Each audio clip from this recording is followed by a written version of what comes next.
할렐루야. 우리 할렐루야 찬양대의 찬양을 하나님께서 기쁘게 받으신 줄로 믿습니다. 7월의 첫 주일 맥주 감사주일 예배 드리시는 우리 모든 성도님들에게 하나님께서 감사의 마음으로 가득 채워주시기를 바랍니다.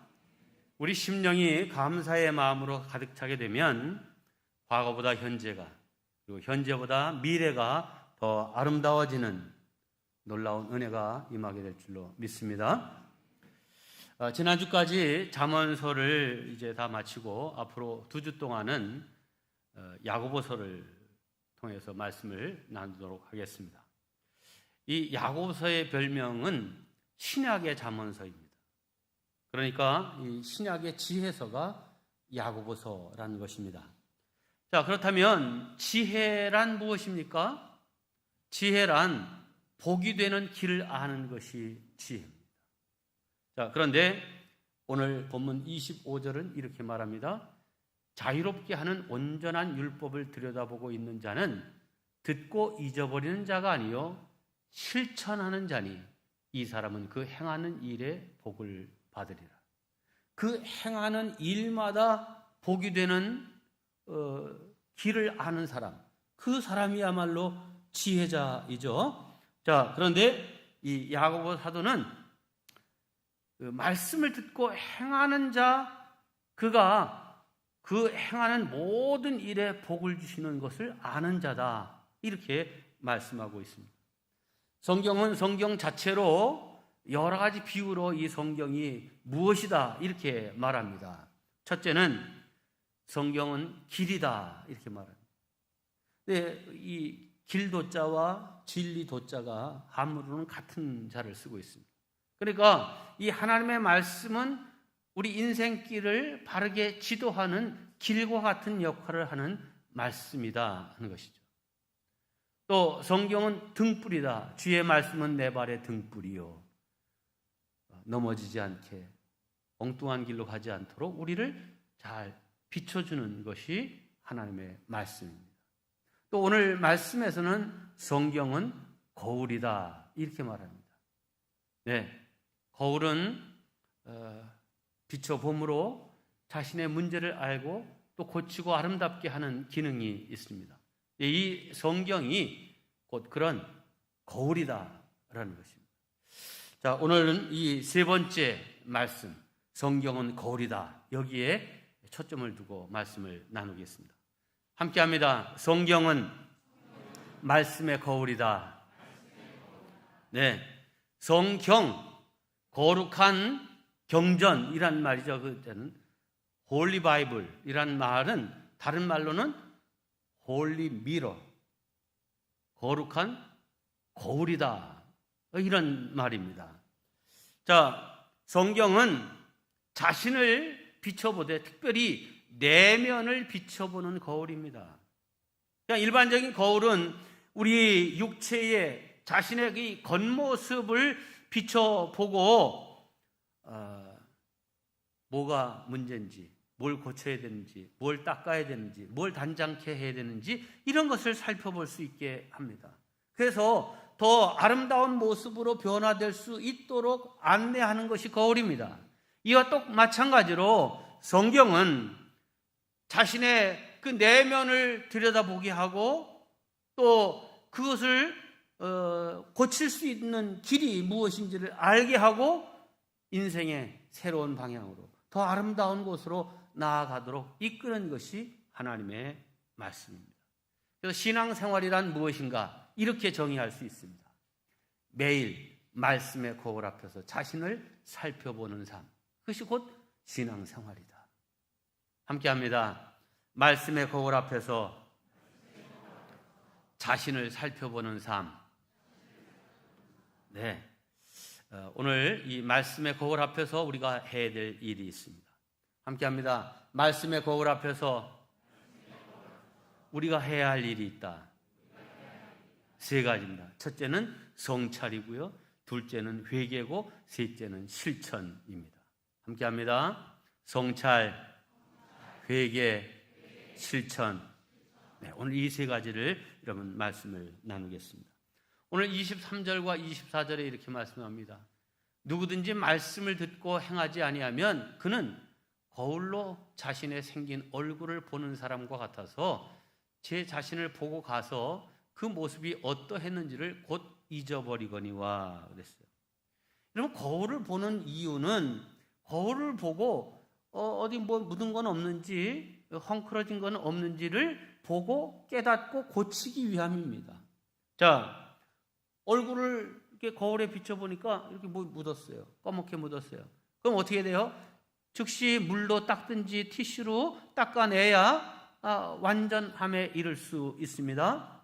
자, 그런데 거울을 보고 검은 것이 묻은 줄은 알고서는 그냥 아무 후속 조치를 취하지 않는다고 하면 그 거울은 보나 마나이고 거울이 있으나 마나인 것입니다. 그래서 야고보 사도는 22절에서 이렇게 말씀합니다. 너희는 말씀을 행하는 자가 되고 듣기만 하여 자신을 속이는 자가 되지 말라 하는 겁니다. 그러니까 말씀을 듣고 깨닫는 것이 중요한 것이 아니라 깨닫는 것이 고치는 데까지, 바르게 하는 데까지 이르러야 그것이 진짜 기능이다 하는 거죠. 그러니까 거울을 보고 자신의 외면적 문제를 발견하고 고치고 단장하듯이 이 하나님의 말씀을 보고 자신의 내면의 문제가 무엇인지 발견하고 변화되고 새로워지고 아름다운 삶으로 고쳐야 할 것을 강조한 것이 바로 오늘 야고보서의 말씀입니다. 자, 오늘 세 가지 하나하나 살펴봅니다. 첫째, 성찰입니다. 성찰이란 한마디로 자신의 내면을 들여다보는 것입니다. 여러분, 내 마음 나도 몰라 이렇게 얘기하는 것처럼요, 우리 내면을 잘 알 수가 없습니다. 심지어는 우리 외면도 잘 알 수가 없습니다. 우리 눈이 있어서 다 본다고 하지만 정작 우리 사람에게 있어서 제일 중요한 부분이 어디입니까? 이 얼굴입니다. 얼굴. 얼의 꼴. 우리 속 사람의 그 모습이 형상화되고 표면화되는 것이 얼굴. 그래서 그 얼의 꼴이 저 사람 화났다, 저 사람 지금 기분이 좋다, 저 사람 지금 아주 상처받았다, 다 이 얼굴에 나타나게 되어 있습니다. 그런데 정작 이 얼굴을 자신의 눈으로 못 봅니다. 자신의 눈으로 자신의 모습을 볼 수 있는 부분이요, 상당히 제한적이에요. 이 앞부분, 이거 등 못 봅니다. 뒤쪽 못 봅니다. 뭐가 있어야만 볼 수 있어요? 거울이 있어야만 볼 수 있습니다. 뭐 지금은 아프리카도 되게 다 도시화가 돼가지고 이런 일이 있을 리가 없겠지만은 옛날에 이런 일도 있었답니다. 이 아프리카 사람들이 거울을 처음 보게 됐습니다. 신기하고, 야, 이게 뭐지? 여자들이 그 거울을 들여다보면서 이게 나야? 와, 그런데 내 입이 이렇게 컸어? 내 입술이 이렇게 두꺼워? 내 이 얼굴이, 이 볼이 조금 더 올라갔으면 더 예쁠 텐데. 이렇게 야단법석을 떨었다. 남자 중에는 이런 사람들도 있었답니다. 거울을 딱 보면서, 다른 사람들이 날더러 이 더러운 놈 이러는 거를 이제야 알겠네, 왜 그랬는지. 이게 누구야? 누구긴 누구야? 그게 너지. 그게 바로 너야. 이 말에 화를 내면서 거울을 내동댕이 치는 사람도 있답니다. 자, 이처럼 거울을 보면서 자신의 외모가 어떠한지를 알 수 있습니다. 하지만 거울로는 자신의 내면을 볼 수는 없습니다. 오직 하나님의 말씀을 통해서만 자신의 영혼과 인격의 모습을 들여다볼 수 있습니다. 이 성경에는 그런 능력이 있습니다. 히브리서 4장 12절은 이렇게 말씀합니다. 하나님의 말씀은 살아있고 활력이 있어 좌우의 날선 어떤 검보다도 예리하여 혼과 영과 및 관절과 골수를 찔러 쪼개기까지 하며 또 마음의 생각과 뜻을 판단하나니. 네, 성경 말씀은 마치 예리한 수술칼과도 같아서 그 수술칼로 인체를 해부하듯이 이 하나님의 말씀은 우리의 마음속 깊은 곳까지 감찰하고 다 드러낸다 하는 것입니다. 사실은 여기에서부터 신앙생활이 시작된 것입니다. 자신의 내면의 세계를 볼 수 있어요. 자신의 허물과 죄를 볼 수 있어요. 죄인인 줄 알아야 그때 두 손 들고 주님 앞에 나아가 하나님의 은혜를, 하나님의 용서를 구하는 사람이 될 수 있는 것입니다. 이런 말이 있죠. 국어를 잘하려고 하면 주제 파악을 잘해야 되고 수학을 잘하려고 하면 분수를 잘 알아야 된다 하는 말이 있습니다. 그런데 신앙생활을 하려고 해도 잘하려고 하면 자기 자신의 존재가 어떤 존재인지를 잘 아는, 자기를 볼 줄 아는 성찰이 있어야 되는 것입니다. 자, 이 성찰의 과정은 일회적으로 끝나는 것이 아닙니다.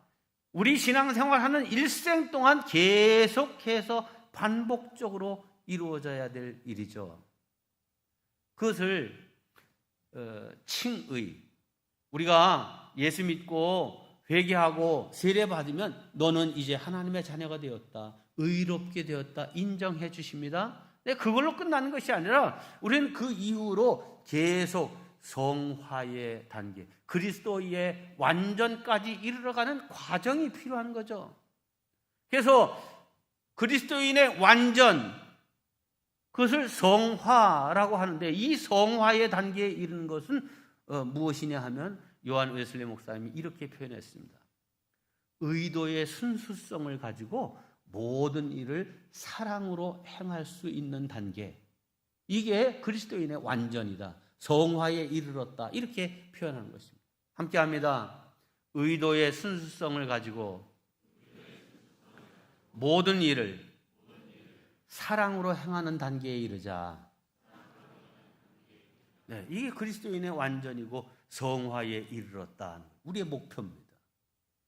여러분, 성경의 바리새인들의 문제가 뭡니까? 이 사람들은 자기는 다 깨끗하고 의로운 줄 아는 사람입니다. 한마디로 오늘 이 말씀에 비춰본다면 자기 자신을 성찰할 줄 모르는 대표적인 인물들이 바리새인들이었습니다. 이 하나님의 말씀 성경을 남을 판단하고 정죄하는 잣대로 사용했지, 정말 자기 자신을 들여다볼 수 있는 거울로는 전혀 사용하지 않았던 사람들이 바리새인들입니다. 네, 그래서 예수님이 이 바리새인들을 책망하셨죠. 이 회칠한 무덤 같은, 회칠한 무덤이란 말은 이 겉에 회를 다 바르고 뿌려서 하얘요. 깨끗한 것처럼 보여요. 근데 그 속은 썩은 시체가 있는 거예요. 바리새인 니들이 꼭 그런 사람들이다 하는 거죠. 네, 결국 자신을 들여다볼 줄 아는 성찰이 없는 바리새인들, 자기 의에 빠져서 결국은 망하고 말았습니다. 자, 우리는 이런 바리새인이 되지 않기 위해서 매일매일 하나님의 말씀의 거울 앞에서 나에게 있는 부족과 허물, 죄는 무엇인지 이것을 늘 들여다보는 우리들이 되어서 감추어진 죄, 숨겨진 죄, 깨닫지 못했던 죄까지도 다 알고 그것을 해결할 수 있는 성도들이 되어야 온전함에 이를 수 있습니다. 성찰을 잘하는 저와 여러분 되시기를 주의 이름으로 축원합니다. 두 번째, 회개입니다. 다 같이 회개. 네, 성찰의 목적은 회개에 있습니다. 거울을 보고 고치는 것과 마찬가지입니다. 얼굴에 더러운 것이 묻어있는 것을 알고도 그대로 방치한다고 하면 그거 안 되죠. 요즘 참 사람들이 이 외모에 대단히 관심이 많습니다. 뭐 얼굴에 조그만 잡티 하나만 생겨도 그거 다 없애려고 애를 씁니다. 제가 한 몇 달 전부터 저녁 때 잠을 자려고 그러면 자꾸 얼굴이 가려운 거예요. 그래서 뭐 이렇게 뭐 긁고 그래도 뭐 계속 그래요. 그래서 뭐 이렇게 딱 봐도 뭐 별로 그렇게 뭐 문제가 생긴 것 같지 않은데 그런 거예요. 그래서 뭐 캄비선도 발랐다가 뭐 하여튼 이거 뭐 발라도 뭐 좋아지질 않아요. 결국 피부과에 갔어요. 그랬더니 의사가 딱 이렇게 돋보기 같은 거를 이렇게 딱 보더니 아이고 얼굴에 사마귀가 많이 생겼네요. 그러는 거예요. 사마귀요? 이 사마귀는 뭐 손이나 이런 데만 생기는 거 아닙니까? 그랬더니 아닙니다. 얼굴에도 생기고요. 이거 그냥 두면 계속 번져서 문제됩니다. 그래서 이제 뭐 그날로 다 해결하지 못하고 이제 예약을 하고 몇 차례 가서 이제 치료를 했어요. 그런데 이 코로나 시대에 하여튼 돈 번 데는 그냥 전부 피부과 성형외과인 것 같아요. 얼마나 사람들이 많은지 마스크 쓴 김에 점도 빼고 주름도 피고 뭐 다 이렇게 하자고 그러는지 뭐 시간 예약한 건 아무 소용이 없더라고. 그냥 한없이 기다려야 돼요. 왜 그렇습니까? 사람이 거울을 보는 존재이기 때문에 그렇습니다. 거울을 보고 자신의 얼굴이 어떻게 생겼는지를 알고 좀 더 아름답고 예뻐지기를 열망하는 것입니다. 자, 그렇다고 하면 똑같이 우리 신앙생활에 있어서도 자신의 얼굴을 봄과 같이 하나님의 말씀으로 우리 내면의 모습을 좀 보고자 함이 있어야 되지 않겠어요? 그리고 그 내면의 부끄러움과 추한 모습을 본다면 그것을 깨끗해하고 고칠 그런 회개에 이르러야 되죠. 오순절 마가의 다락방에 성령의 강력한 임재가 있었고 이제 성령 충만함 받은 사도들이 나가서 예수님의 부활과 또 회개를 촉구하는 말씀을 전했습니다. 자, 그렇게 됐을 때에 이 사도들의 말씀을 들은 군중들의 반응이 어땠습니까? 사도행전 2장 37절을 보면 그들이 이 말을 듣고 말하자면 회개를 촉구하는 사도들의 말을 듣고 마음에 찔렸다는 거예요. 마음에 찔렸다는 말은 자기 내면을 들여다보게 되었다는 거예요. 자기 속에 있는 죄와 허물을 보게 됐다는 거예요.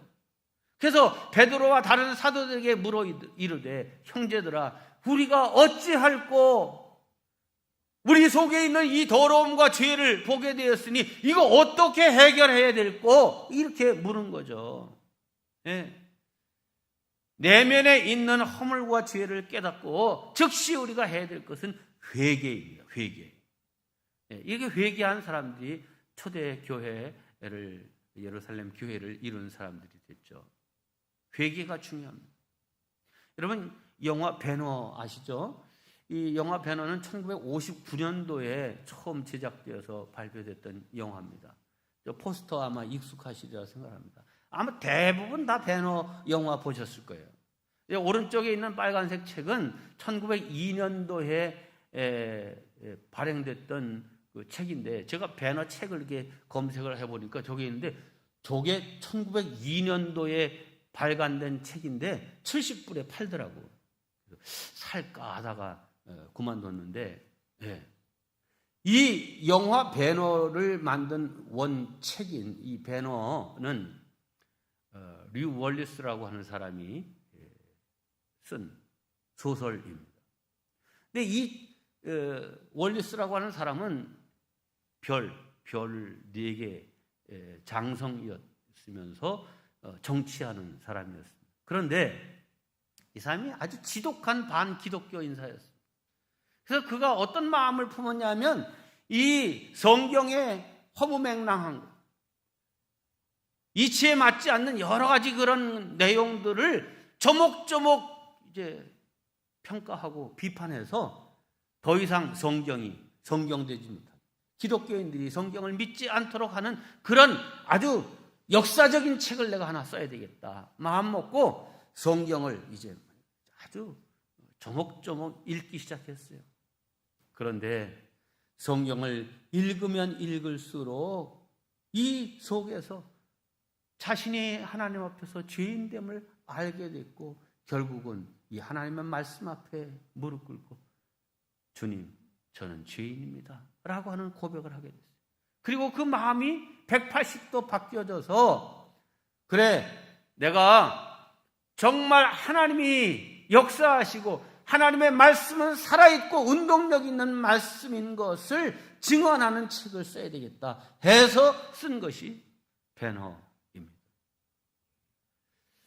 저도 저 영화를 보고 얼마 전에는 저 초연된 지 60주년 되는 기념으로 블루레이로 아주 그 새롭게 화질도 좋게 이렇게 재제작돼 가지고 나와서 제가 그 하나 사서 집에 보관을 하고 있습니다. 네, 우리도 마찬가지입니다. 하나님의 말씀을 통해서 우리 자신을 발견하고 나의 죄됨을 발견하고 회개하고 그리고 이제 예수님을 믿게 된 것이죠.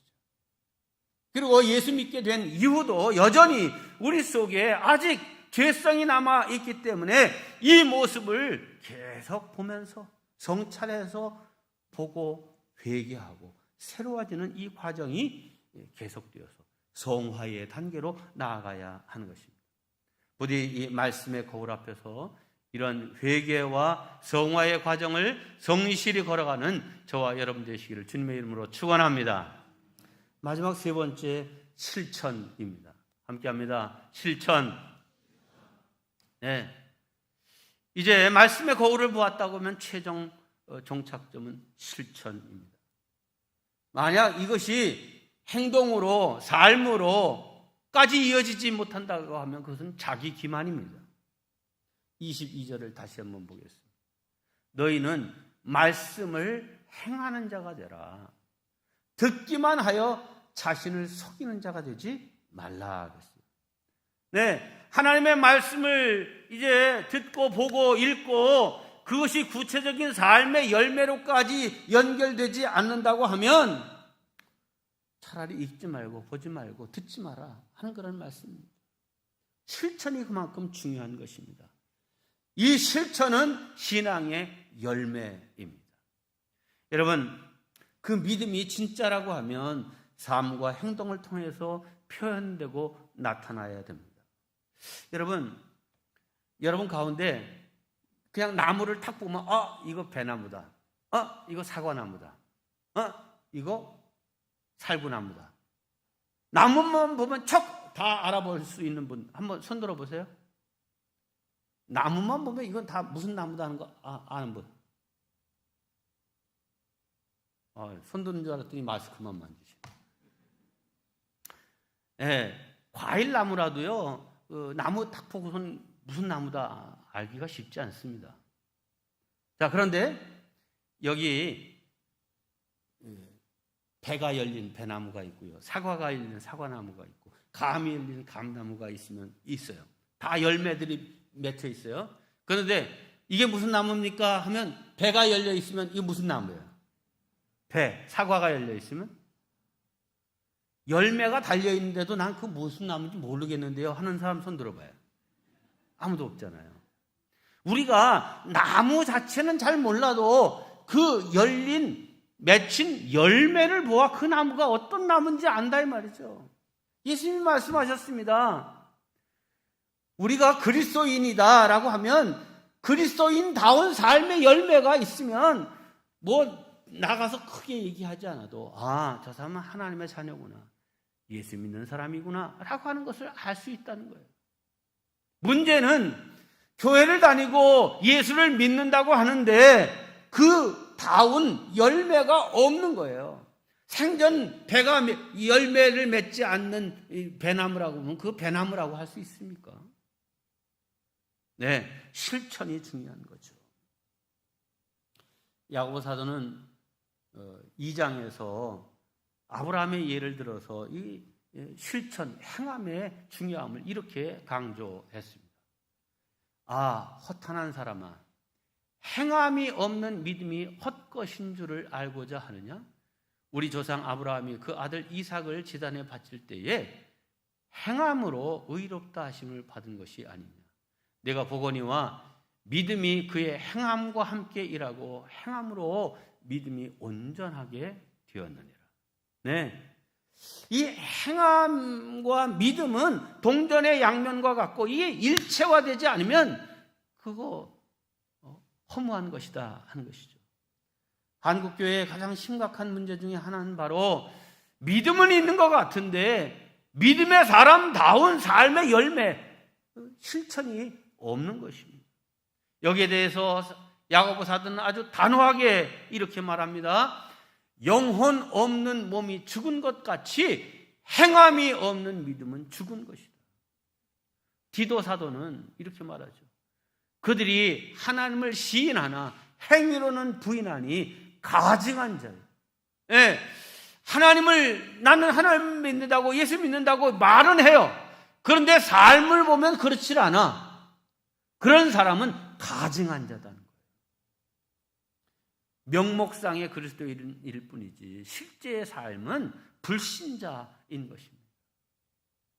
예수님도 산상수훈에서 아주 단호하게 잘라서 이렇게 말씀하셨습니다. 나더러 주여 주여 하는 자마다 다 천국에 들어갈 것이 아니요 다만 하늘에 계신 내 아버지의 뜻대로 행하는 자라야 들어가리라. 함께합니다. 행하는 자라야 들어가리라. 네, 신행일치가 되어야 진짜 그리스도인이고 그런 사람이 천국에 들어갈 자격이 있고 그런 사람이 주님이 기뻐하시는 사람이라는 것입니다. 야고보서 1장 25절 오늘 본문 말씀입니다. 자유롭게 하는 온전한 율법을 들여다보고 있는 자는 듣고 잊어버리는 자가 아니요 실천하는 자니 말씀을 실천하는 자, 이 사람은 그 행하는 일에 복을 받으리라. 그 행하는 일마다 복 받는 비결은 하나님의 말씀을 실천하는 자다는 거예요. 여러분 기억하시길 바랍니다. 성경은 감상용이나 전시용이 아니라 실천용입니다. 이런 복음전도자 무디 아시죠? 이 무디는 시카고를 중심으로 활동했던 분인데 시카고에 가면 이 무디 기념교회와 그 교회와 함께 무디 기념 박물관이 있습니다. 제 딸이 그 시카고 대학에 입학했을 때에 딸을 데려다 주고 그때 마음을 먹고 저도 시카고는 처음이었기 때문에 미리 계획을 해서 시카고에 한 일주일 열흘 동안 머물면서 내가 가고 싶은 데들을 좀 다 가보고 오리라 했습니다. 역사적으로 유명한 무디 기념교회 그리고 그 당시에 한참 아주 유명했던 윌로우 크릭 교회. 이 윌로우 크릭 교회는 제가 일주일 내내 매 요일마다 다른 캠퍼스에서 그 예배를 드리더라고요. 그래서 그 예배들이 다 특색이 있어서 그 예배들을 다 참여하고 돌아왔는데 지금도 이 무디 기념교회를 방문했던 그 인상이 너무너무 깊은 거예요. 아침 일찍 그 무디 기념교회를 찾아가는데 여러 사람들이 막 조깅을 하다가 어느 순간 싹 다 사라지는 거예요. 이거 뭐지? 그랬더니 보니까 이 사람들이 다 무디 기념교회로 들어가는 거예요.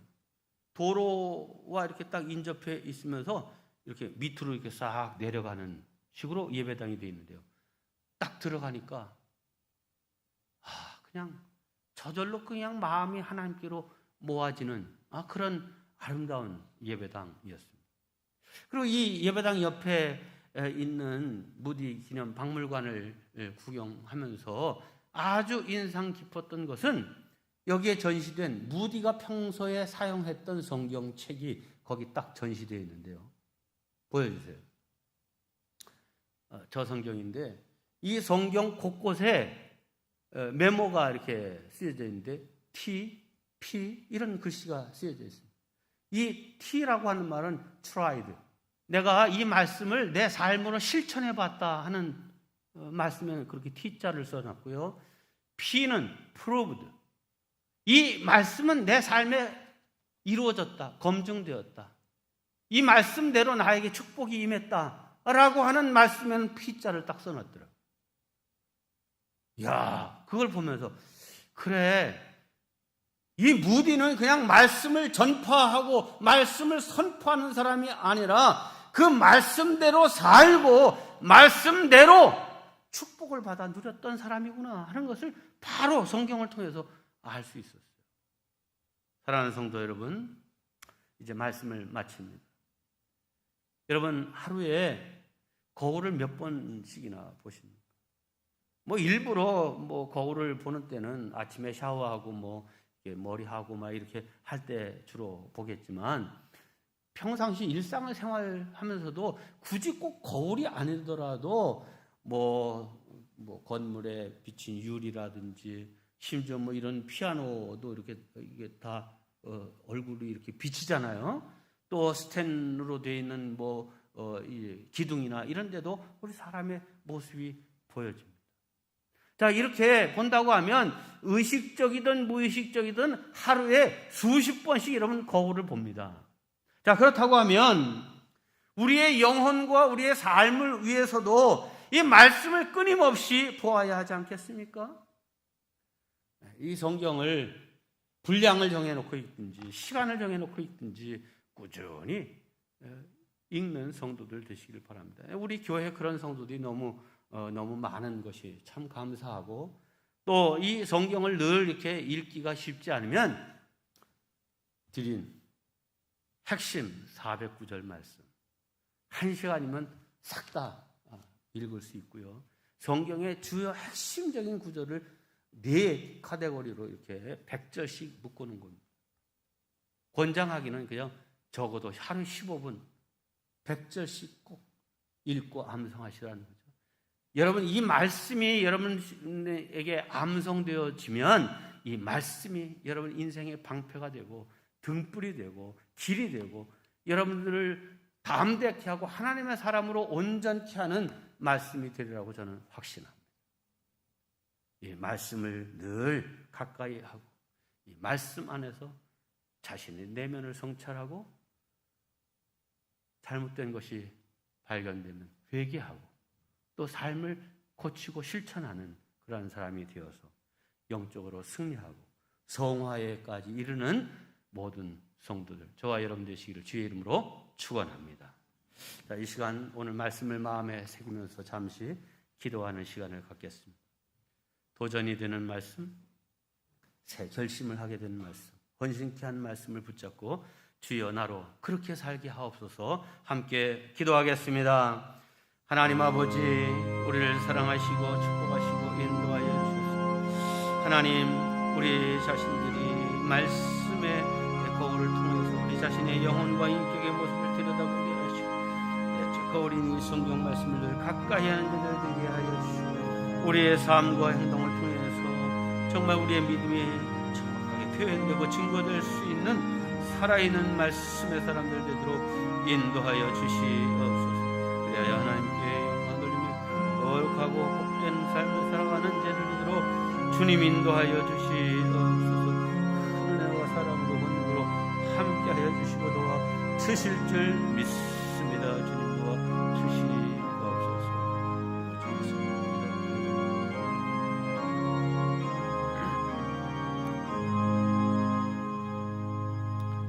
우리의 내면을 살펴볼 수 있도록 성경 말씀을 주신 하나님 아버지, 우리가 외모의 아름다움을 지키기 위해 거울을 자주 보는 것 이상으로 매일매일 말씀의 거울 앞에서 자신의 영혼과 내면을 살펴보는 일에 게으르지 않게 하여 주시옵소서. 말씀을 통하여 자신을 성찰하게 하시고 돌이켜 회개하게 하시고 그리스도인의 완전인 성화의 단계까지 이르게 하여 주시옵소서. 그리하여 말씀대로 살아가는 자가 믿지 않는 자들에게 보여줄 수 있는 삶의 열매들이 많게 하옵시고 또한 하나님이 주시는 인정과 복을 누리게 하여 주시옵소서. 말씀이 육신이 되어 이 땅에 오셔서 그 말씀대로 사신 예수님의 이름으로 기도하옵나이다. 아멘.